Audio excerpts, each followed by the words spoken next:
Posyandu sebagai ujung tombak dalam pelayanan kesehatan ibu dan anak mempunyai peran yang cukup penting terutama dalam pemantauan pertumbuhan balita serta pemberian imunisasi. Terjadinya masalah gizi pada balita akan segera dapat diketahui secara dini jika balita tersebut selalu rutin terpantau di posyandu.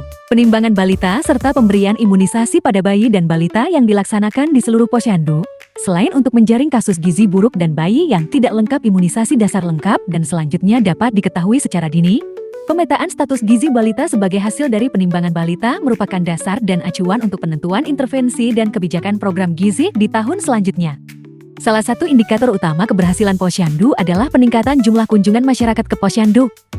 Namun, data menunjukkan bahwa tingkat kunjungan ke posyandu masih jauh dari yang diharapkan.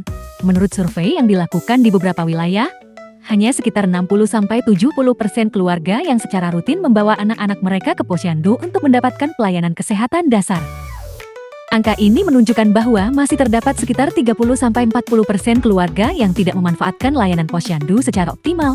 Hal tersebut dipengaruhi oleh beberapa faktor, antara lain kondisi ekonomi yang tidak stabil, faktor sosial budaya, kebiasaan yang salah terhadap cara pemberian makanan, kurangnya pengetahuan tentang kesehatan dan gizi, dan kurangnya kemauan dan kemampuan ibu untuk datang ke posyandu dengan alasan bekerja. Sedangkan penyebab masalah yang paling dominan adalah kegiatan di posyandu yang kurang menarik, partisipasi masyarakat di PRS dan keberhasilan penimbangan N/D merupakan masalah yang harus diperhatikan di wilayah kerja puskesmas.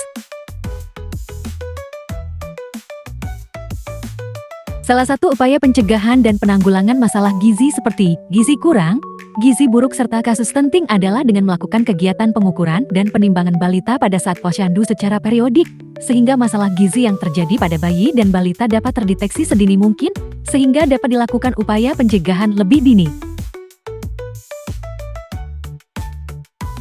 Inovasi Pati Baludu atau pemberian sertifikat pada balita yang telah lulus posyandu dilaksanakan agar meningkatkan partisipasi masyarakat untuk berkunjung ke posyandu.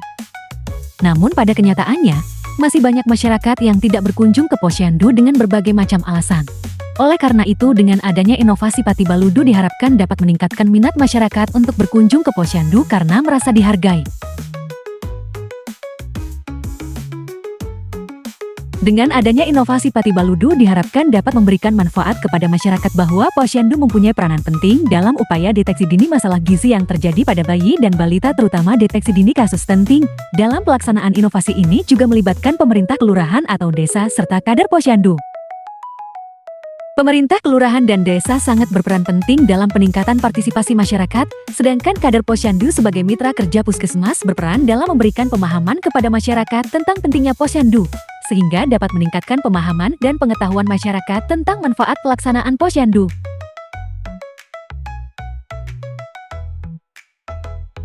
Dari pelaksanaan inovasi Pati Baludu atau pemberian sertifikat yang telah lulus posyandu, diharapkan terciptanya generasi sehat dan cerdas yang dimulai dari partisipasi masyarakat dalam pemantauan pertumbuhan dan perkembangan balita sehingga berdampak pada penurunan angka kasus gizi buruk dan juga stunting.